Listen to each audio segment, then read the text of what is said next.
issues affecting water supply and sustainability. This is going to be about a 50-minute session at this point, followed by lunch. Okay, I got the mic closing. Can everybody hear me now? All the speakers that will be presenting during this session are employees of the Cfpua Public Utility Authority. So I wanted to give a little background on Cfpua. The authority was formed in 2008 as a result of the consolidation of the New Hanover County Water and Sewer District and the City of Wilmington Public Utilities Department. And this was done by the city and the county to more efficiently and effectively provide water and sewer service to its customers.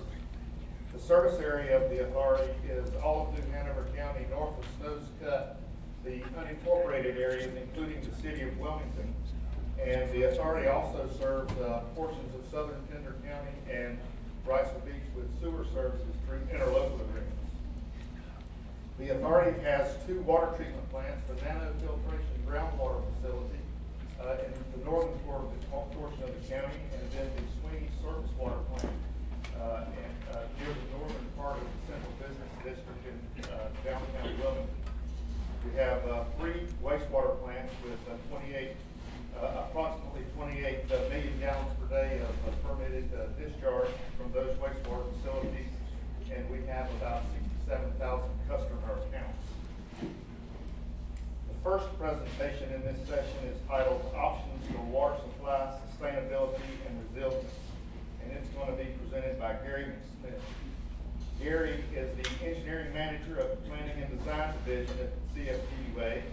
He's a professional engineer with a bachelor's degree in civil engineering from Old Dominion University and has a master's of business administration from the University of North Carolina. Gary.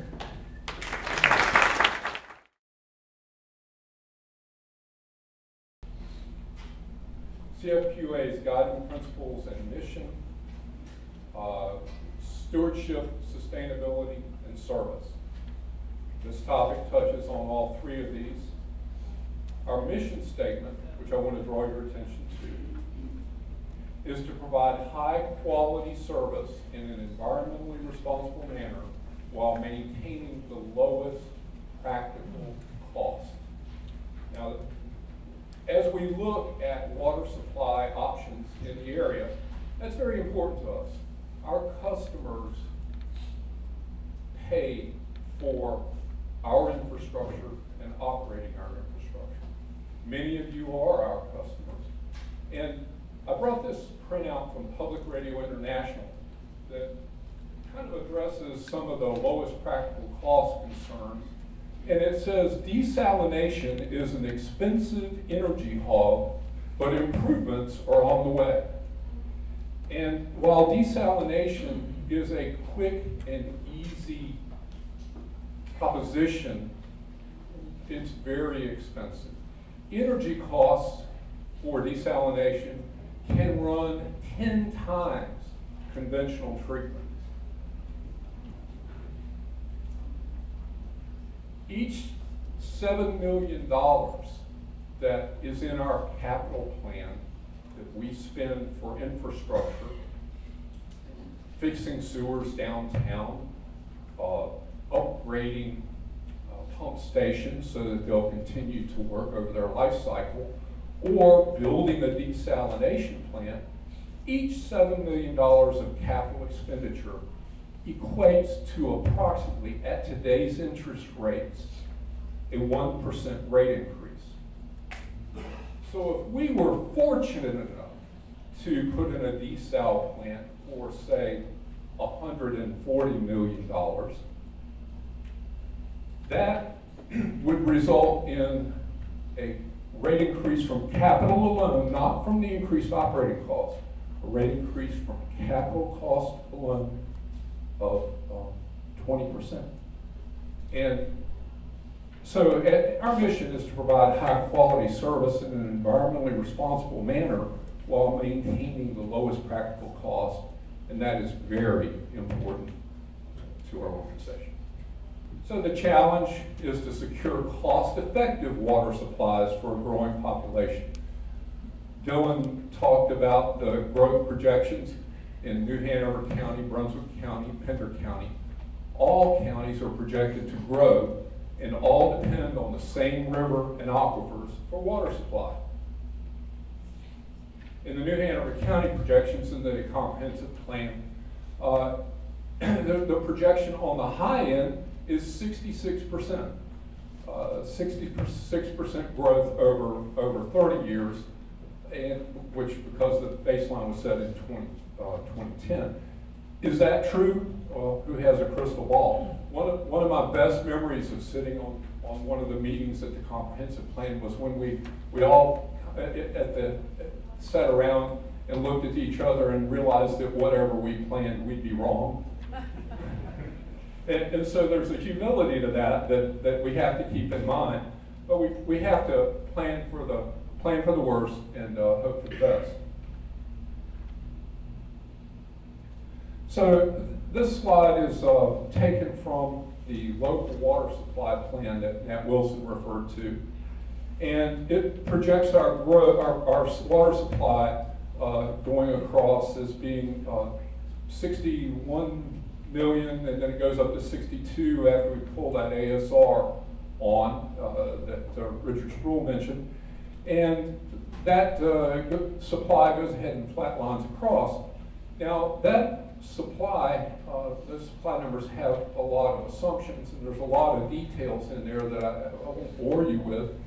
But the big thing to recall is that those numbers are subject to change. If less water comes down the river, that will affect those assumptions.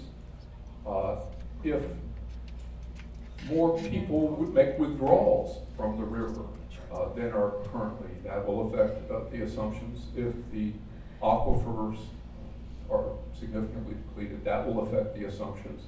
And so there are assumptions built in there. One thing to note on that is that we have two primary sources of supply. One is surface water, and one is groundwater. Now the beauty of surface water is that it's going to flow out to the river whether we use it or not.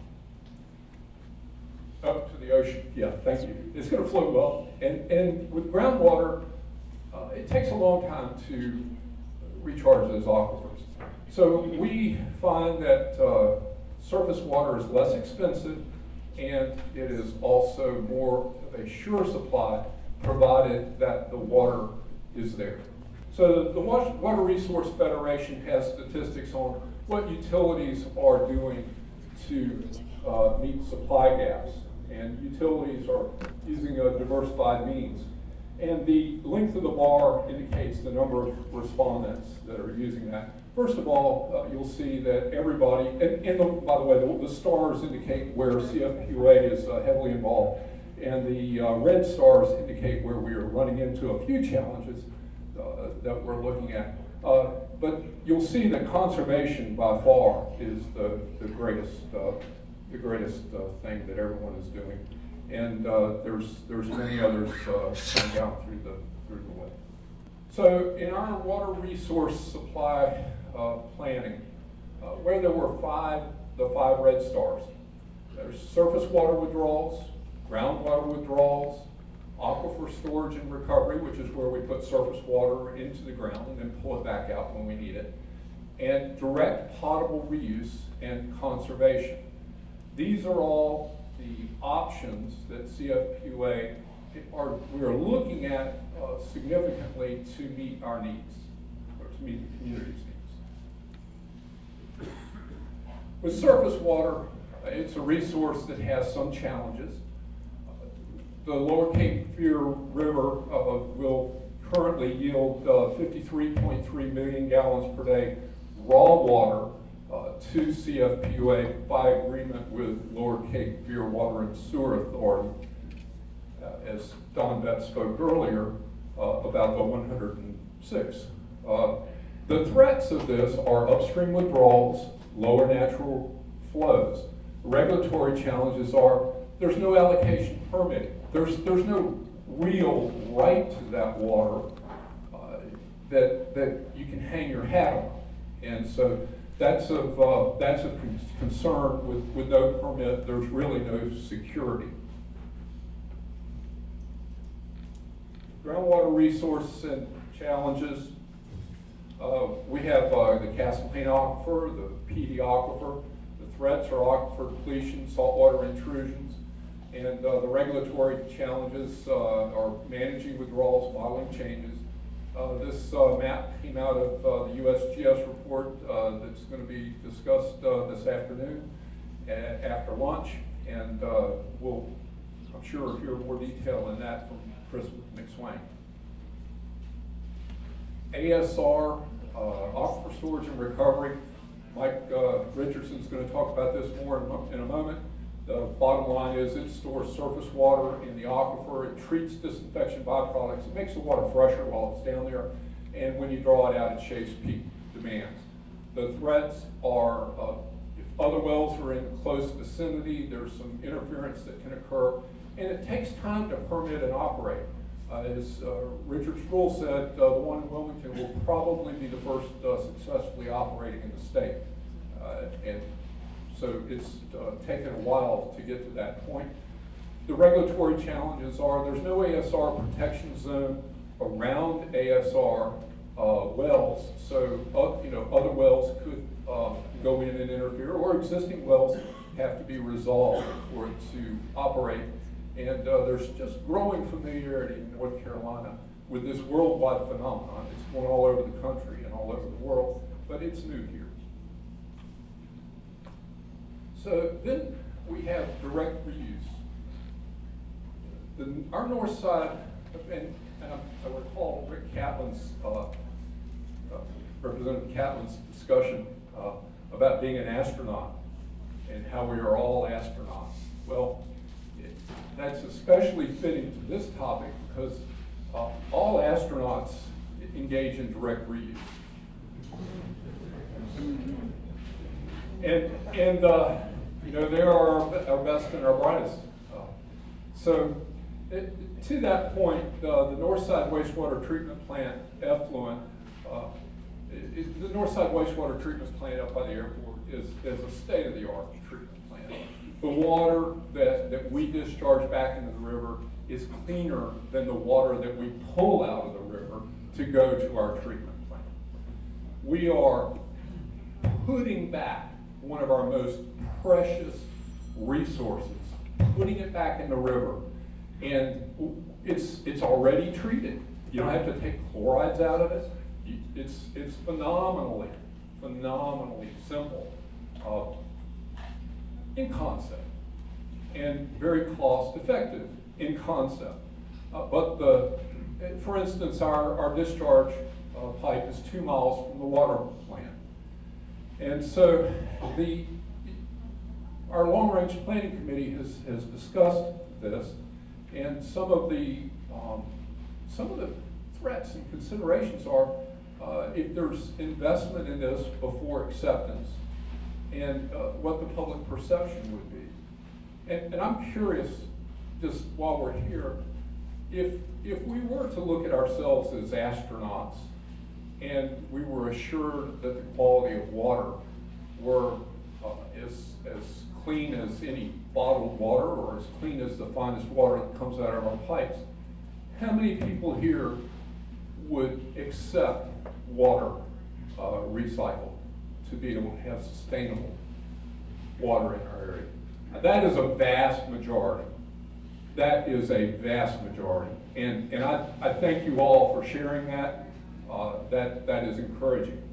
The regulatory challenges are, it's an unproven regulatory path, new in North Carolina. Texas and California are leading the way. And I know there's a lot of effort in Raleigh with some academic work. But that will probably come before the Environmental Management Commission at some point in time again. So options for water supply sustainability and resilience. Surface water withdrawals, they're impacted by upstream withdrawals and precipitation. Groundwater withdrawals are impacted by aquifer levels and salinity. Aquifer storage and recovery is impacted by incursion by other wells, and direct potable reuse is impacted by public perception and the regulatory path. Thank you very much. This final presentation is titled Aquifer Storage and Recovery Alternatives. Mike Richardson will be presenting this presentation, and he is the Water Resources Manager for the Cape Fear Public Utility Authority. I'm not going to read his public biography, but Mike has more than 38 years of experience in drinking water, treatment, and distribution. Mike received his environmental engineering degree in 1975, and he has 2 grown children and 8 grandchildren.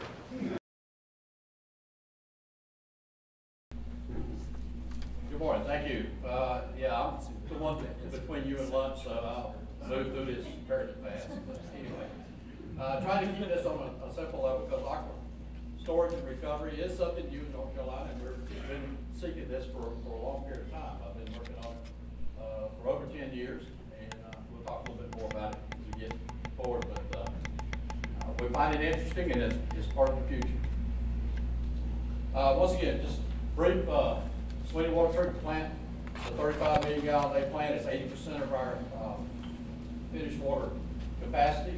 Our nanofiltration, our groundwater plant, is a 6 million gallon a day plant. That's 17%, and we have 2 small groundwater systems that comprise another 3%, and then our storage is coming in. Those are our water supply. So we have a blend here. What is aquifer storage? It's a 3-step process. Number 1, treated water is placed in an existing groundwater aquifer through a well case, and that's called recharge. That's the water that you drink.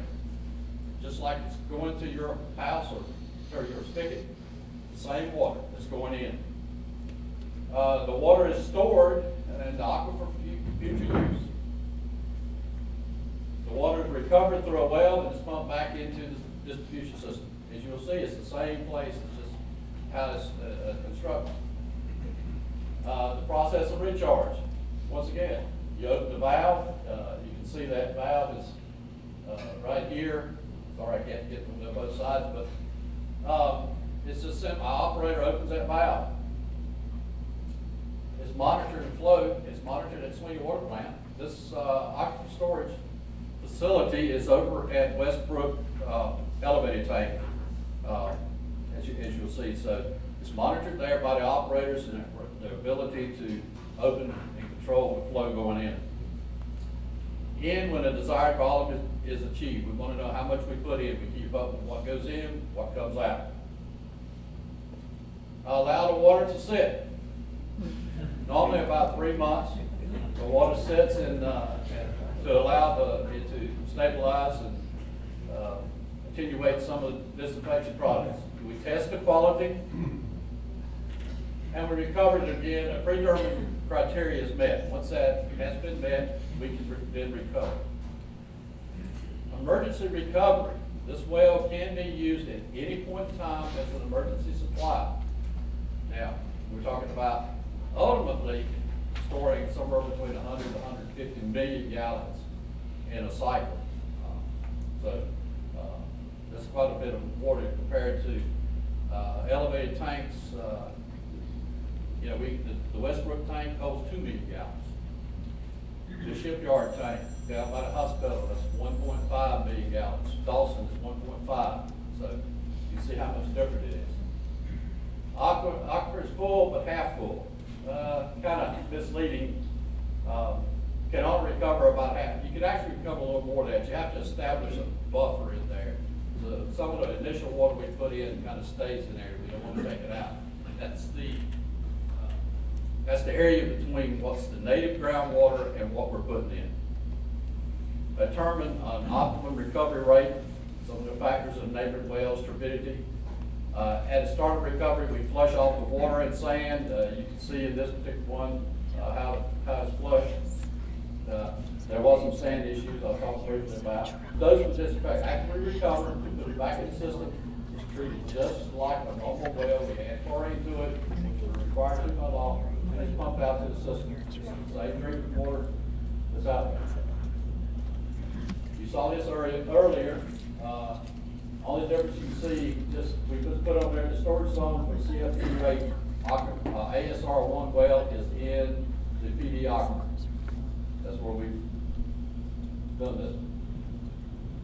This is the bigger aspect. You see the tank. We actually started, we did an investigation early on, the deeper well. We went all the way down to the Black Creek. We looked at what was there, the Castle Hayne, the PD, as well as the Black Creek, and we thought, well, we might be able to do both PD and Black Creek. We could, but we decided that the Black Creek was a little more expensive than we wanted, so we concentrated on the PD. As you see them circled in red there, that is ASR1. There's actually 2 wells that were created. They're hydraulically linked. It didn't work out as well, so we just concentrated on ASR1, which is the one circle there. Also, there's monitoring wells. As I talked about, we put water in. As it moves out, we want to be able to monitor where it's at and what's going on. Getting started with cycle tests, we start on a small scale. We've done cycle 1. We only stored about 26 million.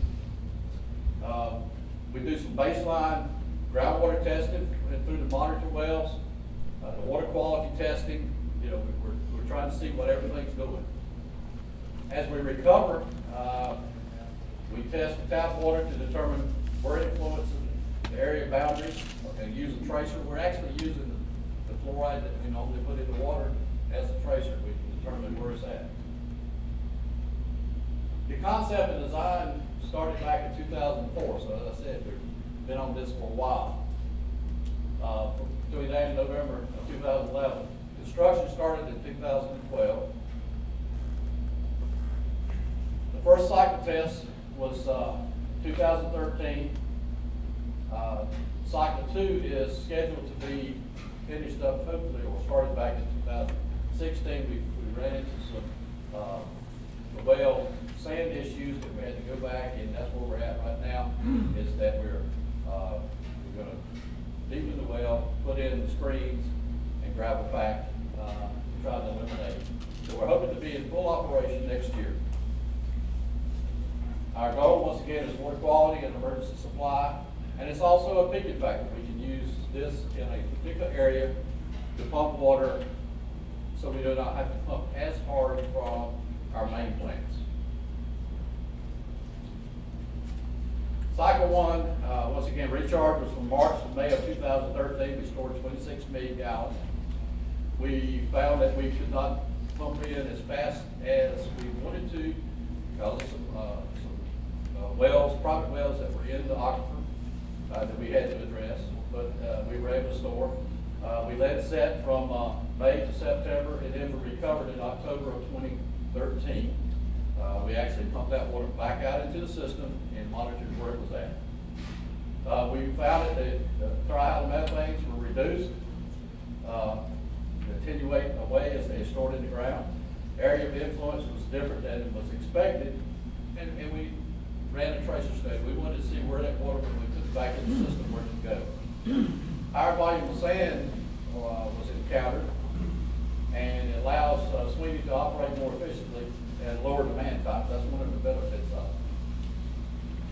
Cycle 2, we began in March of 2014. Sand issues came in, so the screening was what we determined had to be done. So our storage is to be determined, as well as our recovery, once we get this screening concept finished, or not concept, the work done, the construction work done, then we'll go back in. The finding so far was a startup was smoother, and operators are now familiar with it, so we see the cycle 2 and the future operation being easy. How can this help in operation? And once again, it's cost effective, a seasonal storage of water. There's no physical tank.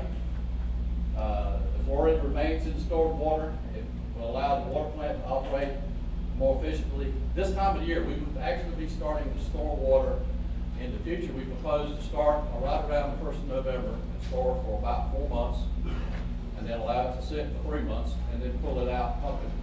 So it's a continual cycle. We store water. So this is our low period of time, so we can actually keep the swing plant running at a more moderate level. It assists with the peak demands. You know, we can, if something happens, we can actually leave it empty. It doesn't have to be put in, but it allows us to have that flexibility. And it enhances water quality. And this is emergency supply. As I said earlier, we can pull this water out at any time if we need it. We're anticipating that this will be a 1 million gallon a day well. So that's an additional 1 million gallons.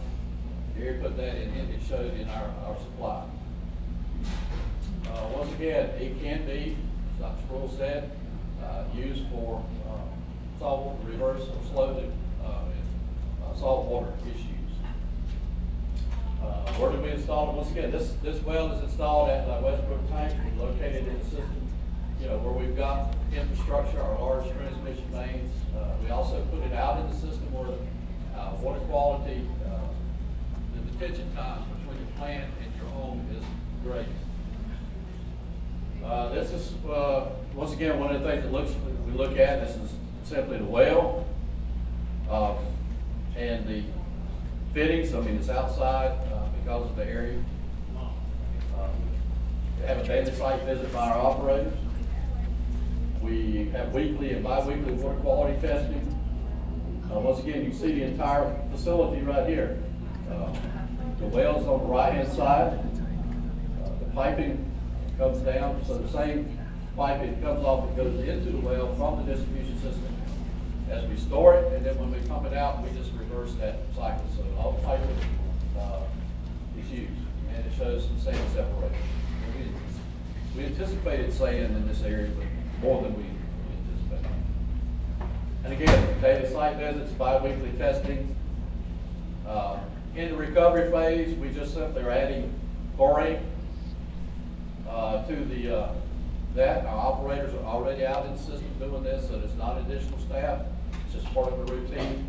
Our chemical feed, our pump rate, all this is checked by our operators and is monitored at the plant, weekly testing. And it's reported just like others. So simply, that's the ASR. ASR is something that's been around. South Carolina has a number of them. Florida's had them for many, many years. We are very honored to feel like we could be the first. As I said, there's only 2 that have been piloted. River Utilities was the first. We were the second. We feel like we're going to be 2016 is going to be a positive year. We're going to get this finished and running, and we're glad to add this to our toolbox in supplying or being able to supply water. As I always tell everybody, it's my job to make sure you can brush and flush. And that's so.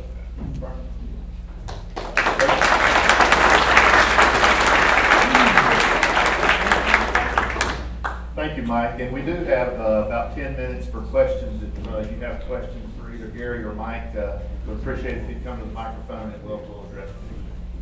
My question is for Mr. Smith. You mentioned a relationship between 1 million gallons per day from a reverse osmosis plant and an increase in cost, but I couldn't write it fast enough to catch that. What was your statistic?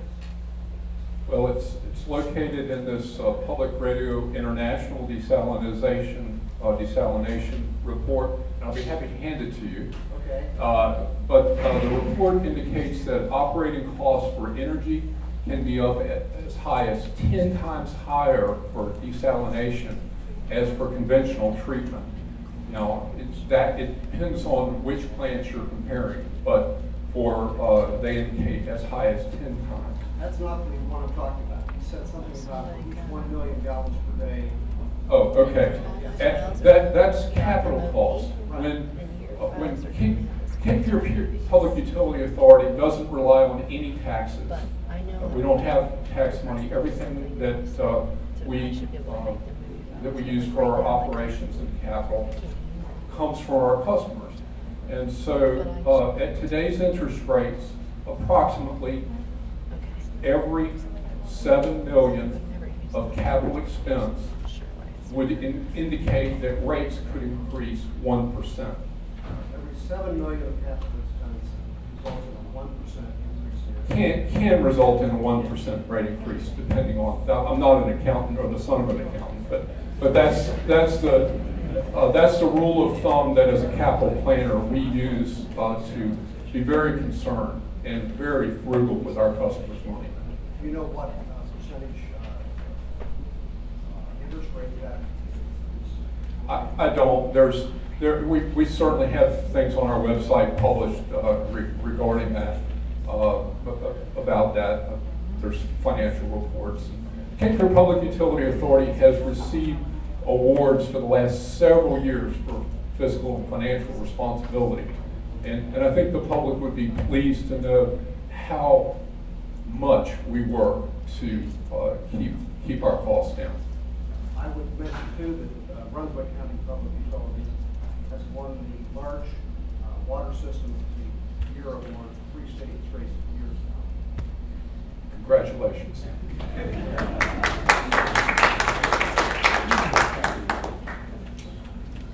Hi, I'm Bonnie Nelson. I'm one of the wells that is by this facility and understanding how this aqueduct recovery system works. I'd like to ask a question with regards to at full charge of the system.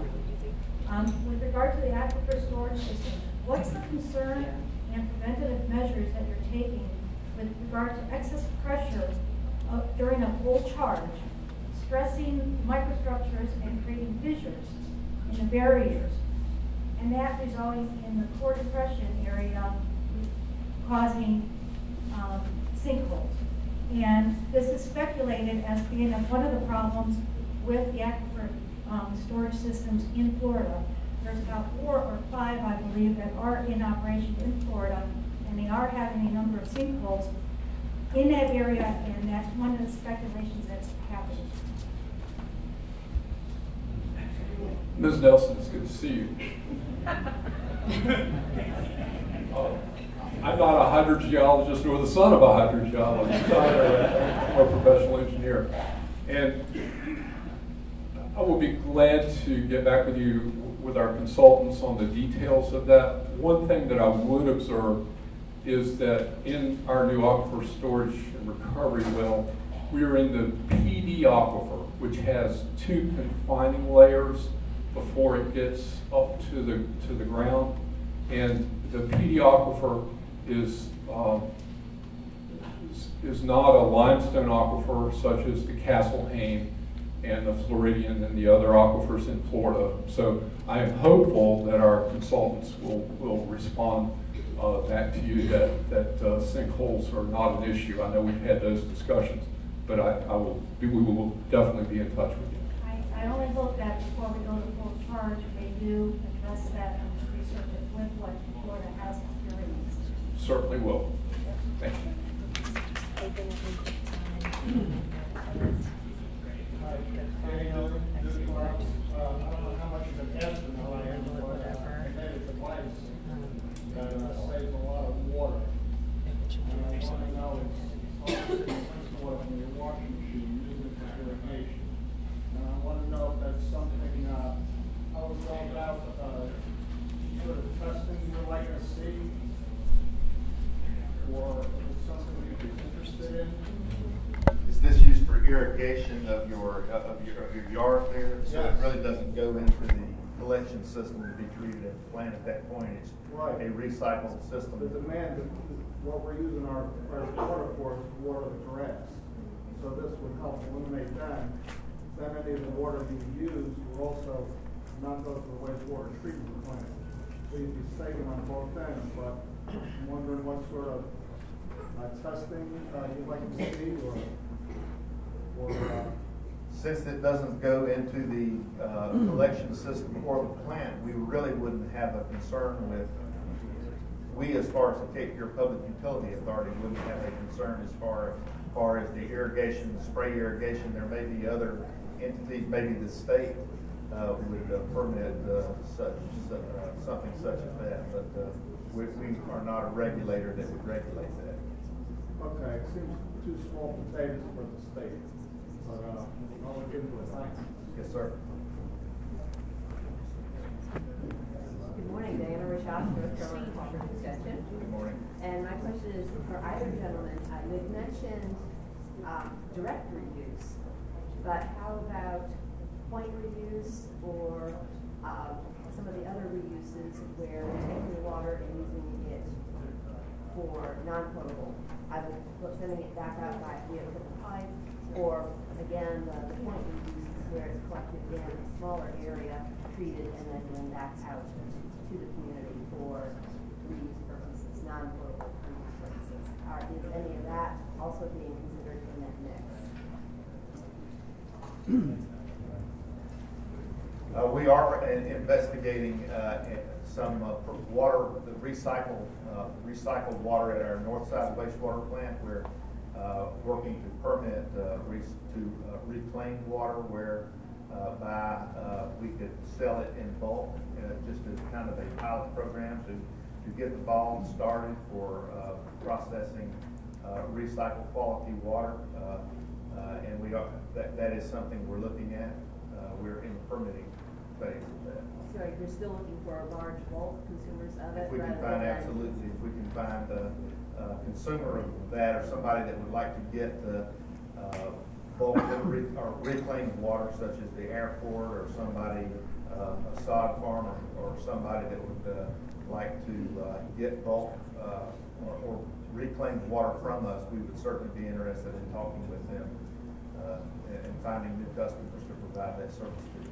But with that future development map, you're not thinking of sending out the reuse lines into those areas that they We absolutely would partner with them. If we're not expanding those lines ourselves under our own initiative, but we're certainly open to partner with any developer or developer group to master plan and coordinate the installation of those purple pipes for reclaiming.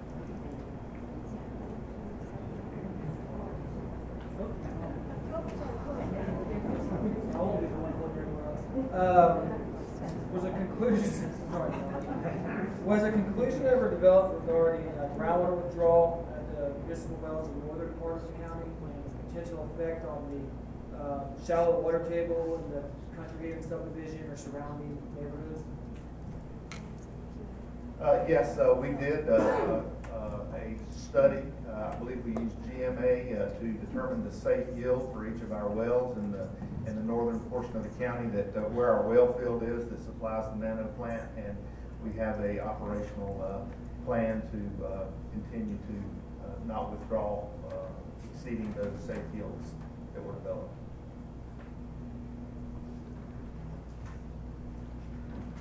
Valerie Robertson, and I suppose my question is for Mr. Richardson.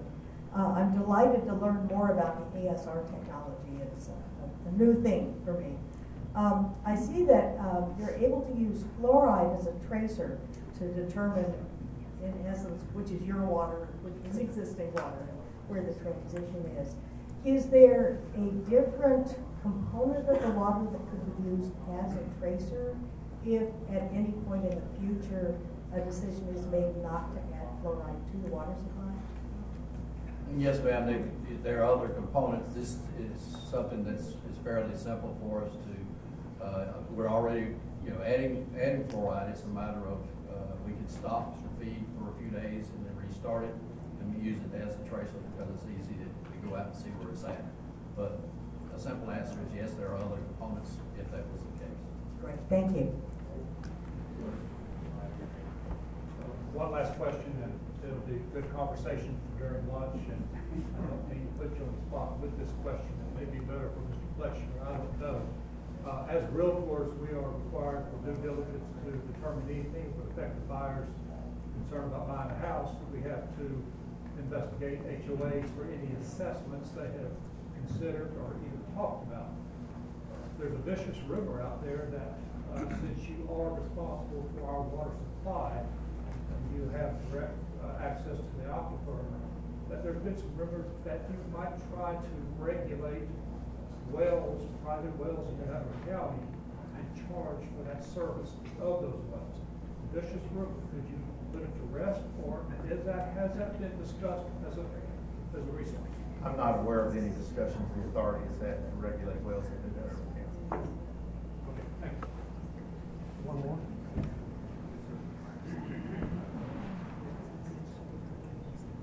My name's Ed Alward, and I'm new in town. I've been here 35 months, so I'm learning the big goals. But we are very concerned about the discharge of coal ash water into the Cfpua River, and I realize it doesn't impact what comes into this Sweeney water treatment plant. But what I want to know is, can we expect Cfpua to step up and offload those coal ash ponds over there by the river using the water treatment plant that's located on Smith Creek? Or could you construct, or can you foresee construction of another water treatment plant to handle that coal ash water, which is now proposed by the Duke utility to be dumped straight into the Cfpua River? We have been in discussions with Duke for some time since the coal ash incidents have happened. As you know, they are making plans to close those ponds, and we have extended public water lines to that western side of the river to be able to supply residents along the 421 corridor with safe drinking water. And we are continuing discussions with Duke to find the areas where we could have mutual partnerships and work together to meet both our mutual needs. The particular ones at the Sutton plant are below our intake, so they would not affect. They're below all the other intakes.